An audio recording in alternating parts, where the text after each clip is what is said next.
존경하는 도민 여러분, 기획행정위원회 김슬지원입니다. 저출생으로 인한 인구 감소는 국가 경쟁력 및 경제적 활력과 밀접한 관계를 맺고 있는 문제로 현재 세계 각국은 저출생 문제 해소를 위해 여러 정책과 대안을 경쟁적으로 도입하고 있습니다. 우리나라는 전 세계에서도 손꼽히는 심각한 저출생 국가로 2002년 50만 명에 달하던 신생아 수가 20년 만인 2022년에는 24만 9천 명으로 절반이 줄었습니다. 여러 전문가들의 골든타임이 지났다는 경고 속에 중앙정부와 지자체는 절박한 심정으로 저출생 정책을 내놓고 있습니다. 전라북도 역시 지난 7월 저출생 대응 TF를 구성하고 중소기업 공동 직장 어린이집 설치비 지원, 육아휴직 업무 대행자 수당 지원 등을 신규 과제로 논의 중입니다. 그런데 우리 국민에게 가장 인상적인 올해의 저출생 정책은 정부와 지자체가 아닌 한 기업에서 나왔습니다. 부영그룹은 지난 2월 열린 시무식에서 2021년 이후 태어난 자녀를 둔 직원에게 자녀 1명당 현금 1억 원을 지급하는 파격적인 출산 장려책을 발표해 화제를 모았습니다. 실제 부영그룹은 여기에 해당하는 직원 66명에게 70억 원을 지급했으며 저출생 문제를 해결한 공로로 대통령 표창을 수상했습니다. 그리고 올해 6월 진행된 부영그룹 공채 지원자는 작년과 비교해 5배 이상이 늘었습니다. 파격적인 출산 지원금이 가져온 효과입니다. 그러나 기업에 들어간 사람은 소수이고 통큰 지원을 받지 못하는 더 많은 국민이 존재합니다. 2022년 12월 발간된 한국사회과학연구에 실린 소득 계층별 출산율 분석과 정책적 함의를 보면 신생아 열의 9은 중상층 이상에서 열의 1명만 저소득층에서 태어난다고 합니다.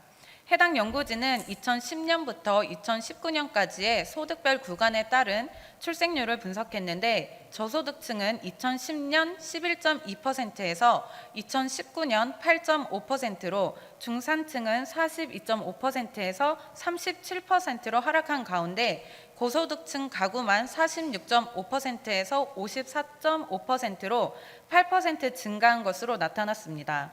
전라북도는 기업 규모에 있어서는 10인 미만의 소규모 사업장이 전체의 85.3%에 달하고 비임금 근로자의 78%가 자영업자입니다.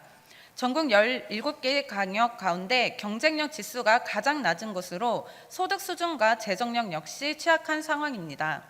현재 전북도는 저출생 대응으로 7,459억 원 규모 72개의 사업을 시행하고 있다고 하지만 이들 대부분이 보편적 복지 정책에 치중되어 있습니다. 도에서 새롭게 논의하고 있는 대응책들 역시 규모 있고 탄탄한 직장인 맞춤 지원 사업입니다.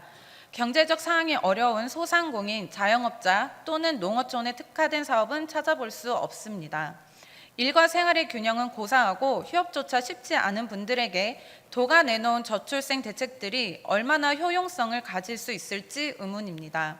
최근 서울시의 경우 소상공인을 위한 맞춤형 출산 양육 지원 3종 세트를 발표했습니다.